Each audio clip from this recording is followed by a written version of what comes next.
eyes are floating like your red hair in the breeze.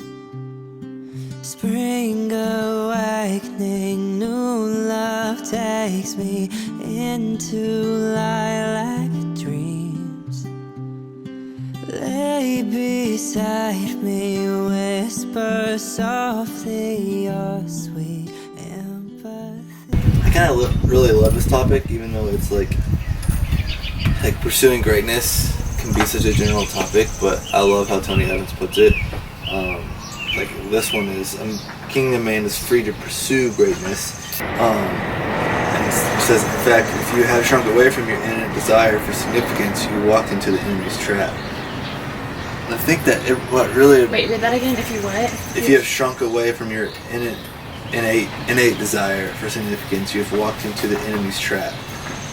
So God's agenda is to advance his kingdom down the field of life. To do so, he's looking for men who will rise to the occasion in their bid for greatness. So it really did make me think of like us and kind of our conversations recently around when to get back into doing faith-related content, and I just know that is God's desire for us.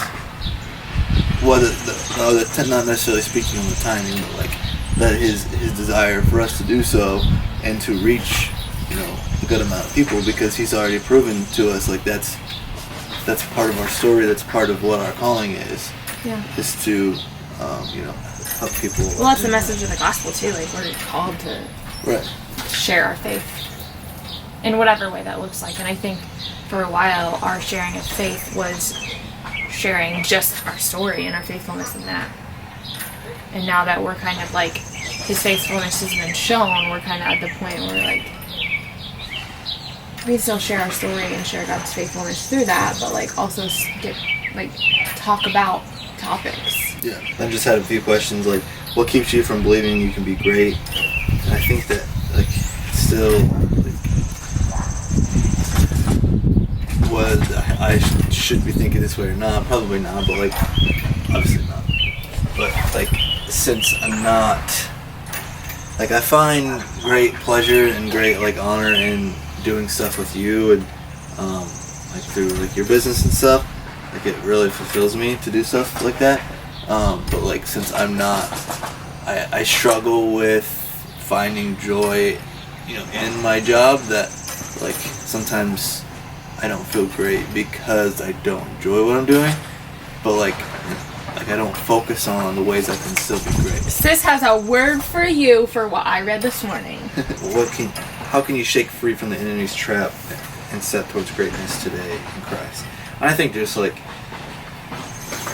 each day, just believing and making a conscious effort to say, okay, today I'm going to do something to be great. I'm going to believe that I'm great today, and just doing something action oriented to make yourself feel like that. I think a lot of times we say I'm gonna believe today that I'm this thing, but we don't actually have any context or real force behind that. We just think that it's up to us to believe that. It's just this thought in our mind. We're today I'm gonna believe, but I think if you have in the context of God says this about me, therefore I will believe. Right. Not just a. Yeah, kind of like the whole thing with the show. You don't just fall in love. Right, you grow in in love. You believe that love is there because love is a choice. Same thing. Yeah, you're right. Same thing. That's why I'm going to choose to believe I'm great because God says it. Right. Because if you were just to say, I'm just going to choose to believe I'm great today, or I'm just going to choose to believe I'm beautiful today, then the moment somebody says you're not beautiful or questions your beauty, you have nothing to stand on. Yeah, right. Yeah, that's the key. What do you get? What's your source of? Yeah. The devotion that I read this morning was the Pressing Pause, and it was talking about the woman at the well, but that was the story, but it was off of Psalm 87:7, where it says, all my fountains are in you. And don't know if you've ever heard that verse before. It's a song. That's why I was singing I'll Sing of Your Love Forever.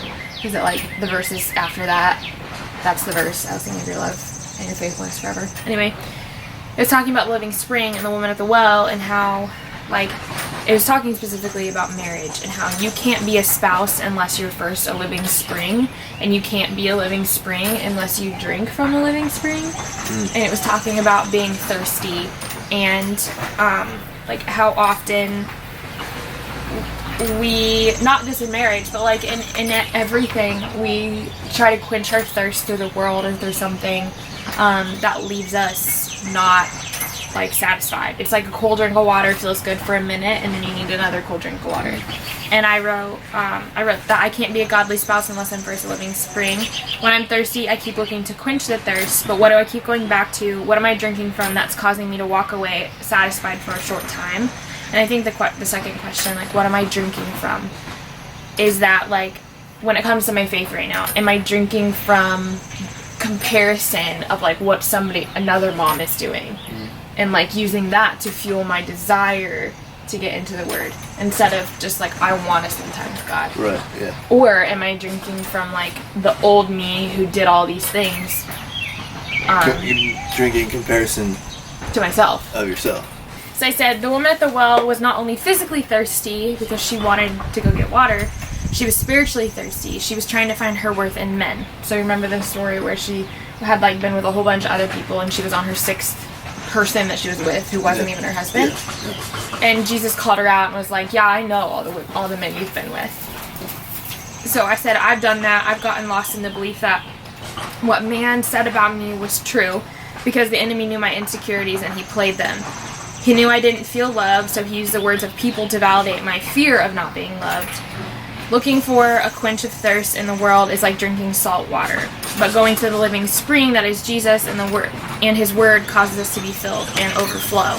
So, like, that's why Jesus said to her, like, drink from the living spring, drink from me, because you're coming to this well day after day, symbolizing you going to all of these men all the time looking for something that, like, you won't find in these men, you won't find at this well. And then in the version of the scripture that I read in that Devo, it was my fountain, all my fountains are in you, but in my Bible it said my whole source of joy is in you.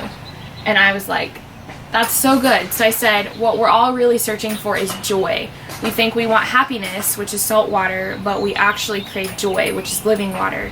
Happy is a fleeting circumstantial feeling which can last as long as one glass of water nourishes.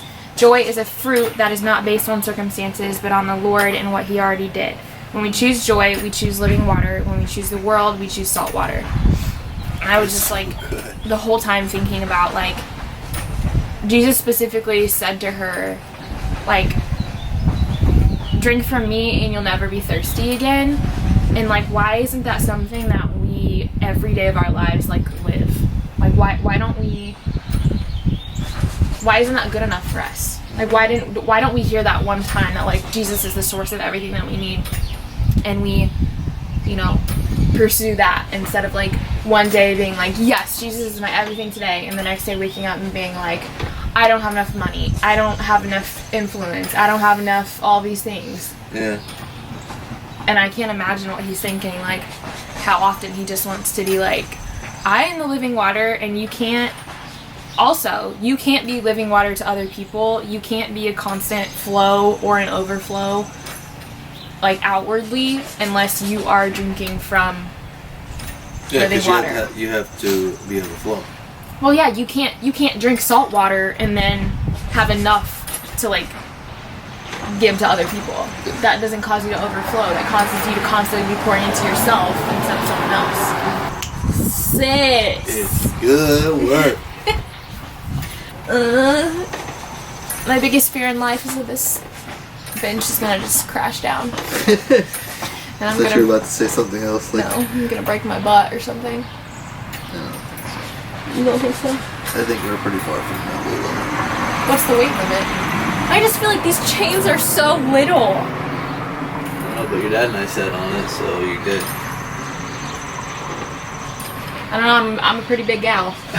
Big gal. Big gal. Dun dun dun.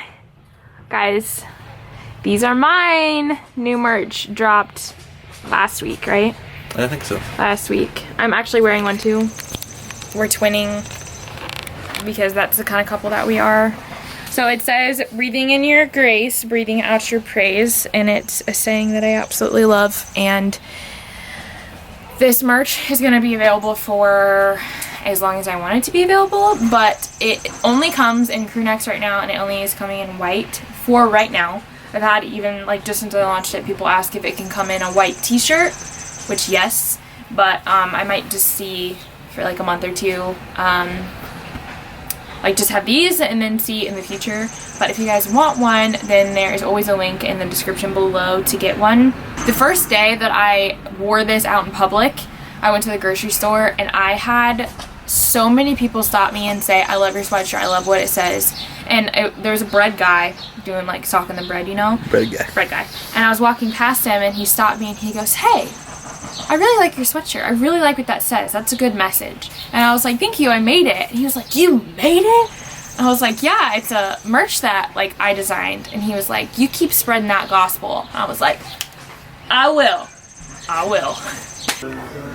Happy. Happy. Yeah? Are you ready to go watch Daddy play tennis?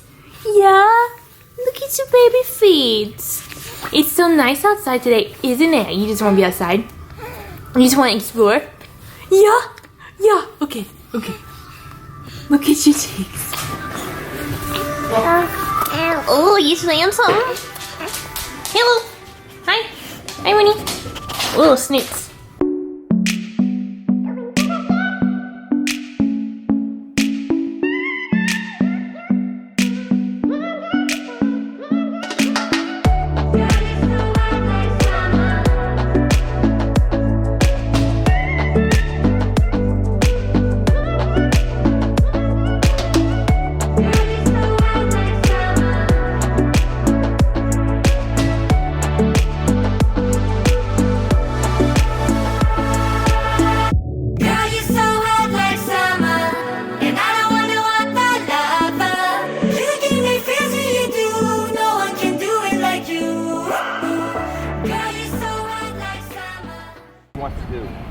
Come on, throw it. Ellie, throw it to Daddy.